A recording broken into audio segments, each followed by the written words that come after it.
Assalamualaikum warahmatullahi wabarakatuh. Tajuk sirah kita pada hari ini ialah Rasulullah sallallahu alaihi wasallam menuju ke Yathrib. Yathrib ni adalah Madinah. Kita sambung pelajaran kita yang sebelum ni.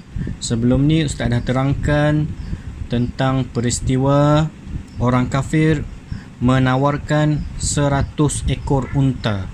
Untuk apa? Untuk siapa yang dapat jumpa Nabi dan berjaya bunuh Nabi, dia akan diberi ganjaran 100 ekor unta. Okey, jadi bila berita tu tersebar, seorang pemuda Quraisy yang bernama Suraqah bin Malik. Pemuda ini dia berusaha dengan bersungguh-sungguh untuk mencari Nabi dan dia ingin membunuh Nabi. Untuk apa? Untuk mendapat tawaran 100 ekor unta. Jadi dia cari Nabi. Tak lama tu tiba-tiba dia berjaya menjejaki Nabi.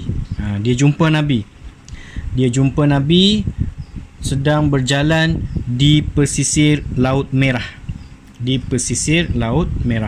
Dan dia pun cepat-cepat naik kudanya dan menuju ke Nabi dengan membawa lembing. Jadi bila dia menuju dekat Nabi, dia nak bunuh Nabi, tiba-tiba kudanya jatuh. Tiba-tiba kudanya tersungkur.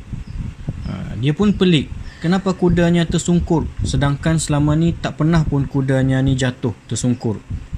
Jadi dia bangun, dia naik kuda, dia pergi dekat Nabi, tiba-tiba jatuh lagi kudanya. Jatuh lagi kali yang kedua. Dia pelik. Lepas tu tanpa dia putus asa, dia bangun lagi, dia naik kudanya menuju dekat Nabi, makin dekat tiba-tiba kudanya jatuh buat kali yang ketiga. Dia pun terfikir. Dia fikir mungkin betul Nabi ini adalah Nabi yang benar. Nabi ini bukan Nabi palsu, kan? Nabi ini dipelihara oleh Allah. Jadi dia pun buang niat dia untuk membunuh Nabi. Dia lupakan niat dia untuk bunuh Nabi. Dia tak jadi nak bunuh Nabi.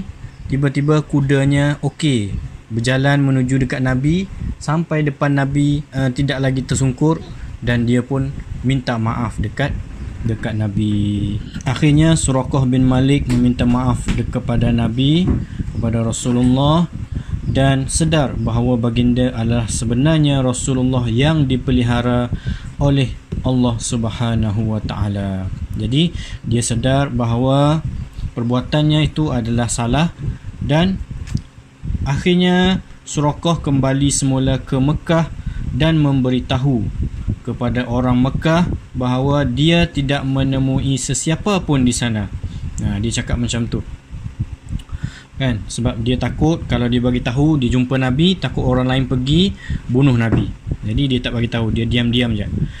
Okey, selepas itu Rasulullah sallallahu alaihi wasallam meneruskan perjalanan ke Madinah dan berhenti di Quba, di satu tempat yang bernama Quba selama 4 hari.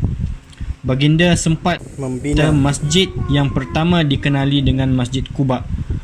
Masjid yang didirikan atas dasar takwa. Masjid Quba ini adalah masjid yang pertama dibina oleh Rasulullah, iaitu Masjid Quba. Dia dibina di mana? Di Quba. Di Quba, dan masjid itu diberi nama Quba sempena nama tempat itu. Okey. Jadi sampai sini saja pelajaran kita pada hari ini. Ustaz harap kamu semua faham apa yang Ustaz terangkan sebentar tadi. Assalamualaikum warahmatullahi wabarakatuh.